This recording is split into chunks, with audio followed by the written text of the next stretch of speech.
Perkenalkan, nama saya Reza Oktavia, peserta Latsar CPNS tahun 2025, angkatan ke-10.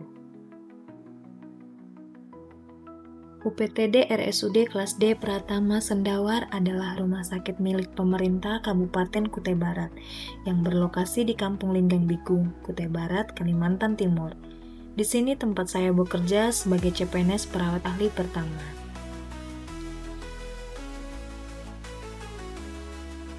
Di rumah sakit inilah saya mengikuti proses pelayanan sehari-hari dan melihat langsung bagaimana asuhan keperawatan diberikan kepada pasien.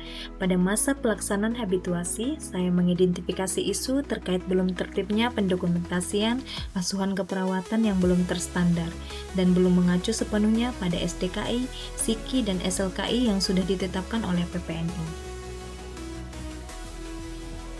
Dari isu tersebut, saya kemudian mengangkatnya menjadi laporan aktualisasi dengan judul Penerapan Standar Asuhan Keperawatan Berbasis DKI, SIKI, dan SLKI dalam meningkatkan mutu pelayanan di Rumah Sakit Umum Daerah Kelas D Pratama Sendawar. Pada laporan aktualisasi ini, saya melaksanakan 5 kegiatan. Melalui 5 kegiatan ini, saya berusaha menerapkan nilai ASN berakhlak secara nyata, sehingga aktualisasi yang saya jalankan bukan hanya memenuhi kewajiban pelatihan, tetapi juga memberi dampak bagi peningkatan kualitas dokumentasi dan pelayanan keperawatan di rumah sakit. Kegiatan yang pertama, membuat kuesioner melalui Google Form terkait pemahaman perawat tentang asuhan keperawatan berbasis DKI, SIKI, dan SLKI. Pada kegiatan ini, saya memulai dengan melakukan koordinasi bersama mentor dan penanggung jawab unit pelayanan. Koordinasi ini dilakukan untuk memastikan bahwa rencana pembuatan kuesioner Google Form terkait pemahaman perawat tentang asuhan keperawatan berjalan sesuai arahan serta kebutuhan unit. Dari hasil koordinasi tersebut, saya mendapatkan persetujuan sekaligus masukan yang menjadi dasar dalam penyusunan instrumen kuesioner.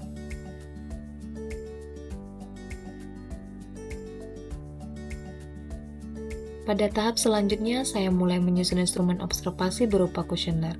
Dalam proses penyusunannya, saya menyesuaikan setiap pertanyaan agar relevan dengan kebutuhan unit, serta mampu memberikan gambaran yang jelas tentang kondisi di lapangan. Kemudian menyebarkannya kepada seluruh perawat. Penyebaran melalui WA dipilih agar informasi cepat diterima dan proses pengisian kuesioner dapat dilakukan dengan lebih mudah oleh semua perawat. Setelah menyebarkan kuesioner, saya mengelola data yang diperoleh dan hasilnya menunjukkan tingkat pemahaman perawat sebesar 65% yang termasuk dalam kategori baik. Kegiatan yang kedua, membuat format digitalisasi asuhan keperawatan berbasis DKI, SIKI, dan SLKI. Pada tahap ini, saya memulai melakukan konsultasi dengan mentor dan penanggung jawab unit pelayanan. Kami berdiskusi untuk menentukan masalah keperawatan yang paling sering terjadi di rumah sakit. Hasil konsultasi ini menjadi dasar dalam menentukan fokus kegiatan aktualisasi agar lebih tepat sasaran dan mendukung peningkatan mutu pelayanan. Setelah mendapat masukan, saya mendesain format asuhan keperawatan berbasis DKI, SIKI, dan SLKI dalam bentuk Word dan PDF. Saya juga membuat link tree agar mudah diakses oleh perawat dan menampilkannya pada deskripsi grup WhatsApp unit pelayanan. Kegiatan 3, membuat desain checklist atau reminder harian. Pada kegiatan ini, saya awali dengan berkoordinasi bersama mentor dan penanggung jawab unit pelayanan untuk membahas rencana pembuatan checklist harian yang sesuai kebutuhan di lapangan. Saya juga mengajukan ide format checklist yang diharapkan dapat membantu perawat dalam memastikan kelengkapan dokumentasi asuhan keperawatan setiap hari.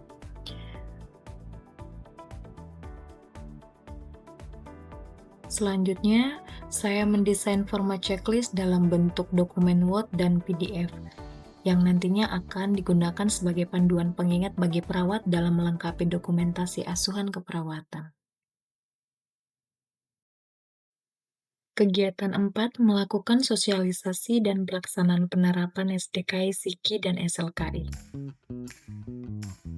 Pada kegiatan ini, saya menyusun materi sosialisasi terkait penerapan asuhan keperawatan.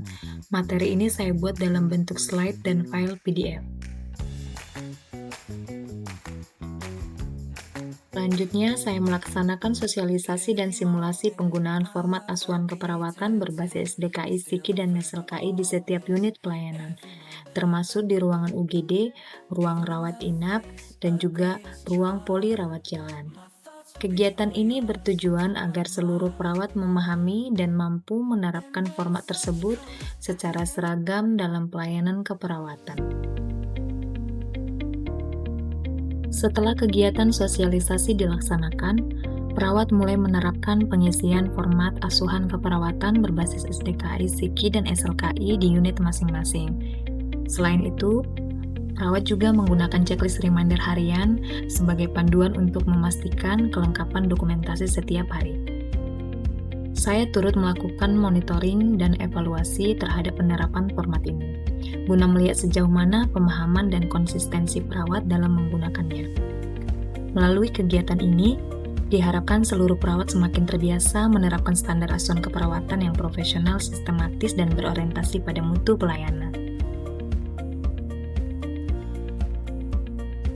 Kegiatan kelima, melakukan evaluasi dan pelaporan hasil kegiatan. Pada kegiatan ini, saya menyusun laporan hasil pelaksanaan aktualisasi dan melakukan evaluasi bersama mentor, komite keperawatan, serta tim mutu. Dari hasil evaluasi tersebut diperoleh beberapa saran dan masukan yang kemudian menjadi dasar untuk menyusun rekomendasi tindak lanjut, yaitu menerapkan format digitalisasi ke dalam rekam medis elektronik agar penerapan asuhan keperawatan menjadi lebih efisien dan terdokumentasi dengan baik. Selanjutnya, saya melakukan koordinasi dengan Direktur Rumah Sakit terkait penambahan file format asuhan keperawatan ke dalam sistem rekam medis elektronik. Dari hasil arahan beliau, saya diminta untuk membuat surat permohonan resmi dan menyusun bagan panduan sebagai acuan bagi tim IT. Setelah itu, saya melakukan koordinasi dengan tim IT untuk memastikan format dapat dimasukkan dengan tepat. Saya juga menyampaikan bagan panduan alur integrasi format agar tim IT memiliki acuan yang jelas dalam memasukkan format tersebut ke dalam sistem, sehingga dapat digunakan secara efektif oleh perawat, serta berkoordinasi dengan tim rekam medik agar format yang telah dibuat dapat diakses dan digunakan secara optimal oleh perawat di seluruh unit pelayanan.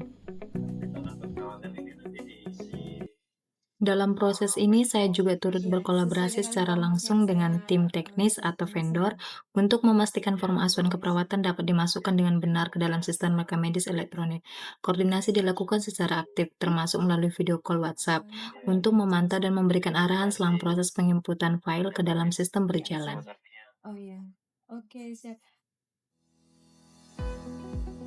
Setelah format asuhan keperawatan sudah dimasukkan ke dalam sistem rekam medis elektronik, selanjutnya saya melaksanakan sosialisasi kepada perawat yang mewakili masing-masing unit pelayanan. Pada kegiatan ini, saya menjelaskan cara penggunaan format asuhan keperawatan di dalam sistem rekam medis elektronik, sekaligus mendampingi proses pengisiannya. Sosialisasi ini bertujuan agar setiap perwakilan dapat memahami alur penggunaan format dan meneruskan pemahaman tersebut di unit masing-masing. Penyebabnya kita samakan sesuai dengan pengkajian yang awal itu.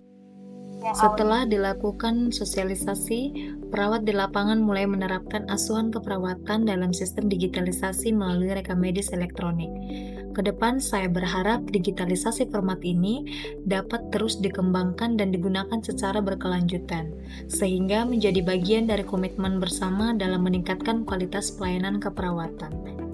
Semoga rangkaian kegiatan aktualisasi yang telah saya laksanakan ini dapat memberikan manfaat nyata bagi rumah sakit dan menjadi wujud nyata penerapan nilai ASN berhalak dalam bekerja, melayani, dan memberikan kontribusi terbaik bagi pelayanan kesehatan.